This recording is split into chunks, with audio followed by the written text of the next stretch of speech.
नाथ, ये परमात्मा की कृपा का फल है। और जब तक वो परमात्मा कृपा नहीं करते हैं तब तक जीवन समझ में नहीं आता है, जीवन समझ में नहीं आता है।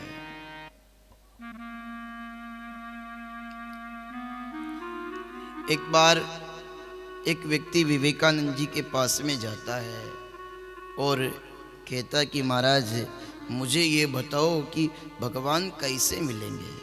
क्या कहता है? भगवान कैसे मिलेंगे?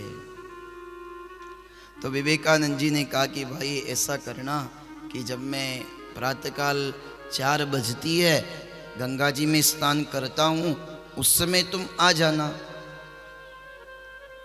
उस समय तुम आ जाना तो मैं तुम्हें भगवान से मिला दूंगा। बोलो राधे राधे। तो विवेकानंद जी सवेरे सवेरे स्नान करने के लिए निकले, पीछे से वो भाई भी निकला। विवेकानंद जी स्नान कर रहे थे, उसने कहा कि महाराज मैं आ गया। तो विवेकानंद जी गंगा जी में स्नान कर रहे थे तो उन्होंने कहा कि अंदर आ जा। भाई अंदर गया तो उसने पूछा कि महाराज बताओ जल्दी भगवान कैसे मिलते हैं। तब विवेकानंद जी ने कहा कि जरा गंगा जी में डुबकी तो लगा।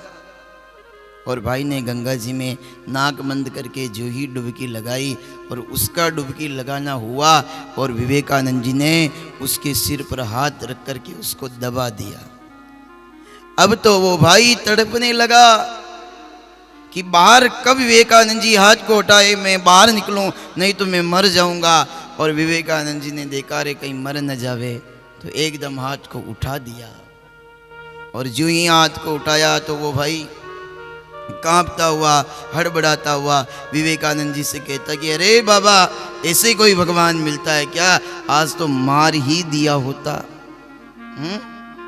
आज तो मार ही दिया होता। विवेकानंद जी कहते कि अरे भाई तू अभी भी नहीं समझा कि कैसे परमात्मा मिलता? बोले नहीं, आपने तो मुझे मार ही दिया होता, कैसे भगवान मिलता ये तो बताओ आप।